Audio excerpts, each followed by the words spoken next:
Últimamente se ha estado hablando mucho de Jake Paul y de su pelea contra Anthony Joshua. Hoy vamos a estar hablando de este tema. Jake Paul es un youtuber que se dedicaba a hacer contenido de entretenimiento y show, estilo televisión, pero últimamente se ha estado metiendo en el boxeo junto a su hermano Logan Paul. Ellos popularizaron el famoso formato de peleas entre influencers, un formato que después dio lugar a eventos como la velada del año y párense de manos acá en Argentina. Ambos fueron claramente inspirados y copiados de este formato yankee. Los hermanos Paul hicieron muchísimo dinero con este tipo de eventos, preparaban peleas con boxeadores retirados que ya no estaban a nivel competitivo o con otros influencers que no eran boxeadores profesionales. Jake Paul, al ganar algunas de estas peleas que para él tenían mucha ventaja o estaban arregladas, empezó a creerse un boxeador de élite durante un tiempo. Las victorias llegaban, los números de visualizaciones crecían y la atención estaba concentrada en ellos. Pero el boxeo no se mide por likes ni por vistas, el boxeo se mide por el entrenamiento largo y duro que pasan los boxeadores, por años de sudor, sacrificio y dolor para llegar a donde están.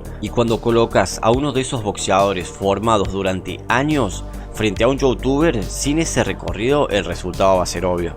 Jake Paul no viene del boxeo, no empezó de joven entrenando en gimnasios como hicieron muchas leyendas de este deporte. No pasó por una carrera previa ni por el dolor necesario para convertirse en un boxeador profesional de verdad. Jake Paul viene de internet, como muchos otros. Recién en 2020 hizo su primer debut profesional y sus primeras peleas fueron contra otros creadores de contenido o contra gente ya retirada como Mike Tyson, donde a pesar de estar retirado Mike Tyson, se puede notar claramente la diferencia entre un youtuber y un boxeador legendario. Cabe destacar que el formato de peleas entre creadores de contenido no fue creado por los hermanos Paul, ya existía desde antes. En Europa ya había gente que hacía este tipo de eventos, hasta que el formato llegó a Estados Unidos y luego a España, cuando Ibai hizo la velada del año.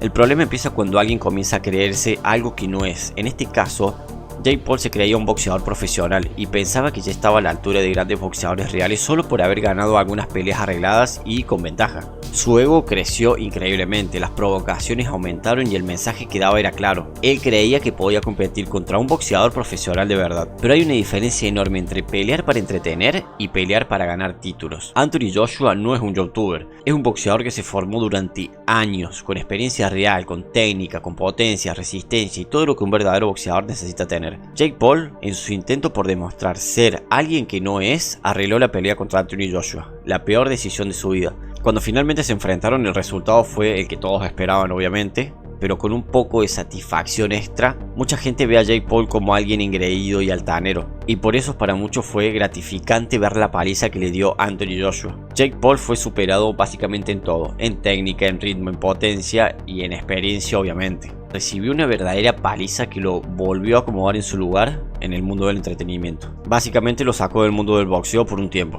La paliza fue tan grande que Jake Paul terminó con la mandíbula rota en dos partes. Es una locura lo que es capaz un boxeador profesional real. Y hay que decir algo también, Jake Paul se merece cierto reconocimiento por haber aguantado esa tremenda paliza. No cualquiera se anima a subirse a ese ring y a recibir un golpe que te rompa la mandíbula. Si a eso le sumamos el dinero que ganó, bueno, yo creo que para muchos dejarse romper la jeta de esa forma por 90 millones de dólares lo vale. Esto deja algo muy en claro, no alcanza con creerse algo para hacerlo. El ego puede crecer rápidamente cuando todo sale bien. Cuando las victorias llegan y el público te aplaude, es muy fácil creerse alguien que no sos. Pero la realidad siempre aparece, y cuando aparece no negocia. El boxeo es uno de los pocos lugares donde la mentira dura poco. Podés creerte el mejor, podés decir que sos el mejor, podés arreglar peleas, pero cuando suena la campana queda solo la verdad. Y esa verdad se define en base a quién fue el que trabajó más duro para obtener la experiencia que tiene como boxeador. Esto no va de odiar a Jake Paul ni de negar que están haciendo una mina de oro con este contenido. Se trata de entender los límites que tenemos cada uno.